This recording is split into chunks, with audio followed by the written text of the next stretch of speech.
German Volkssturm soldier sits in a foxhole up atop the fortifications at sea-low heights.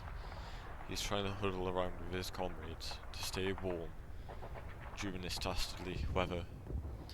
All of a sudden, he hears in the distance not what should be the sound of rolling Soviet artillery. He hears a sound he cannot quite describe. He decides to get up, peek his head over his foxhole. What he sees, he would later describe to be the gates of hell.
Hello and welcome to the Are You Bored Yet podcast. I'm your host Harry, and on today's episode we are discussing the downfall of Hitler's Third Reich.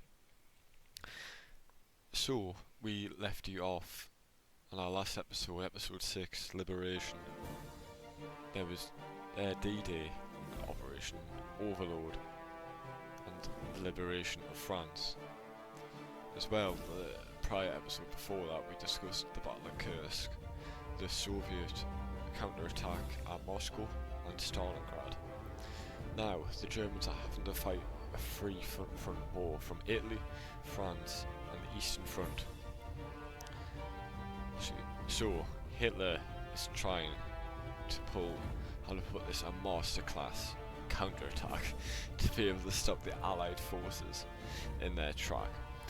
So, throughout 1940, sort of later 1944, I'd say the summer of 1944, the Allies push into Belgium, liberate Belgium, and are planning their next major offensive. Operation Market Garden, the largest airborne invasion in history. They are to be dropped at multiple bridgeheads along the Netherlands, the most famous one being Arnhem, but other ones include the Son Bridge and Nijmegen. And with these bridges, especially Arnhem, securing Arnhem would give the Allies a bridge across the Rhine. And it is 90% successful, this operation. However, Arnhem proved to be a bridge too far. However, later on, with Allied forces amassing in that region, we then later broke on through and took Arnhem. And to the east, the Soviets trapped the Germans in a pocket in Lithuania, I believe, or Latvia. I'll put the correction up on screen. And their offensive, they stopped. They pushed into Poland. However, they stopped just outside Warsaw, because in August 1944, the Warsaw Uprising took place. The Warsaw Uprising was done by Polish resistance, which was underground for many years at this point, being brutally oppressed all them years.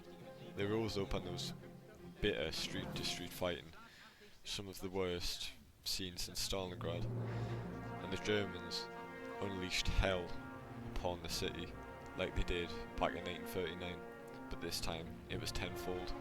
They sent in the Die Lewanger Brigade, which were Einsatzgruppen death squads, and they sent in other Einsatzgruppen units to round up the resistance members. They unleashed their new weapons, including the Sturmtiger, which was a mobile assault gun, I believe. I'll put a correction up on the screen. It's probably the most famous one you've seen firing that very big rocket artillery shell. It's the idea of it was to level apartment blocks and other buildings and fortifications and stuff like that.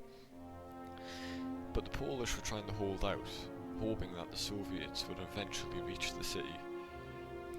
However, the Soviets decided not to push on any further. They could quite happily have took the city, but they decided that the Polish could try and weaken the Germans further. But on the Western Front, the Allies began pushing into Germany. Bernard Montgomery's forces were pushing up to the north of Germany around Hamburg. General Patton was pushing. Patton was the first general and army group across the Rhine, I believe. They were pushing further into Western Germany.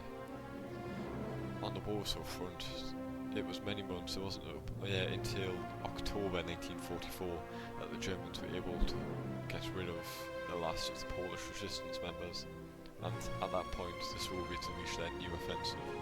They swept through Poland very quickly, but their logistics were overstretched and they came to a halt along the Oder River. And this is where we come back to my story at the beginning of this episode, that Volkssturm soldier, the People's Army. So, and there was a new initiative that was started by the Nazi Party called Volkssturm, People's Army, People's Militia. And the idea was they could get up to about 6 million people conscripted as an irregular militia force to be able to fight the Soviets and other Allied forces. However, overall, there wasn't enough. They did conscript a few million, I believe, but overall there still wasn't enough to combat the major offensive operations by the Allies. But back to my story at the beginning, I had Volkssturm soldiers sat in the foxhole up atop the Zilo Heights. Zilo Heights was the last proper defensive fortifications and defensive line built by the Germans to try to stop the Soviets. Because after Zilo Heights, Berlin was only a walk away. And prior to this though, in December 1944, the last of Hitler's panzer reserves were used in the Battle of the Bulge, where the Germans drove a bulge into Allied lines, attempting to get to the port of Antwerp and pull what they thought would be another 1940 sort of scenario where the Allies would be encircled and have to do a evacuation by sea. However, it failed. It failed, like, pretty much instantly. Well, the Allies were caught off guard to begin with, but the Germans didn't push. They only pushed so far, driving a bulge into the Allied lines. Therefore, the name of this battle being the Battle of the Bulge. There was countless atrocities committed by the Germans at this time. They dressed up as American soldiers and were able to sneak in very much undetected, and it caused so much panic that even certain American generals were stopped and asked for their ID to prove that they were a proper American soldier. Mental, isn't it? However, American and British forces were able to push back this German counterattack, and with that, the last of Hitler's panzer reserves would be used up, and the Western Allies could now push into Germany. They encircled the Germans in a pocket, the Ruhr pocket, and there was some German generals in there, some famous ones. We talked about Walter Model, and when he realised Germany was finished, he was a devout Nazi. He ended his life so that he would not be tried on war crimes, because prior to this, at Arnhem, as we briefly mentioned, British airborne forces were wiped out there, and the overall commander in that sector was Walter Model, Field Marshal Walter Model. The Soviets, being at the Oder River now, began to plan their last offensive operations to encircle Berlin. Two major field marshals, the famous Field Marshal Gorgy Zhukov, famous field marshal, and another field marshal, Field Marshal Konev. Them two were rivals, right? And Stalin thought, right, let's play a game. I'll award whoever can reach Berlin first. So the race to Berlin began, and in March 1944, March 1945, sorry, the Soviets began their attack along the Oder front. There was initially some pushback from the Germans. However, the Germans could just not cope for the sheer amount of Soviet forces, and they soon began to break up upon contact. And the Soviets were only about half an hour drive away from the centre of Berlin. Fast forwarding to April 20th, the Soviets pushed past the Oder River and advancing on Berlin. But it's also Hitler's birthday, and what do the Soviets do to reward Hitler on his birthday? They managed to shell the centre of Berlin, because they were only 5 miles away. They used Katyusha rocket launchers and other artillery pieces to shell the centre of Berlin on Hitler's birthday. And I can tell you, I don't think Hitler would be very happy about that. But there was a short meeting between some of Hitler's generals, including Himmler as well. But during this meeting, it was reported that it was pretty clear that all these generals did not want to be there. They wanted to be out of Berlin so that they were not captured by the Soviets. And that's what a lot of them did. Even Himmler, he began wanting to negotiate with Eisenhower and the Western Allies for conditional surrender. However, he was just arrested. But we're now in the final 10 days of Hitler's life. The Soviets have encircled Berlin. Logistics has been cut. What's left of the Luftwaffe believe that they can airdrop supplies into the city, like they believed they could in 1942 at the Battle of Stalingrad. Well, however, they just couldn't, could they? There was gliders that were sent in, and Junkers Ju-52, 53. I'll put the plane up on the screen. Those planes were to fly into the city and bring supplies to the fighters there. The famous garden in Berlin, put the picture up on screen, that was converted into a makeshift runway for these planes and gliders. And the people and the pilots that flew these planes, well, the pilots that flew the gliders in were put straight to the top of the list to get the first flight back out. However, it showed limited success, this logistics operation by the Luftwaffe. The Luftwaffe was practically gone by this point. The Allies had supremacy over all of Germany. They were bombing each German city into ruin, such as Dresden. Dresden was leveled to the ground. Wasn't anything left of that. But back to Berlin. Fierce street fighting would take place. The Soviets believed they were owed revenge after what the Germans did to their territory, such as in Belarus with the Einsatzgruppen and Stalingrad, and in other major cities in the Soviet Union. The Soviets were now going to wreak havoc across the occupied Germany that they held, and soon to be occupied Berlin. Throughout the next 10 days saw some of the fiercest street fighting in all of World War II. There was also countless sexual assaults committed by Soviet soldiers during this time on an unprecedented scale. But on April 31st, it was now the final 24 hours that Hitler, the Soviets have stormed the Reichstag. The Reichstag was converted, the Reichstag being the German parliament building, was converted into a fortress with many trench systems outside in the surrounding grasslands. It was designed to stop the Soviet advance, and it did for quite a while. It proved to be a very difficult nut to crack.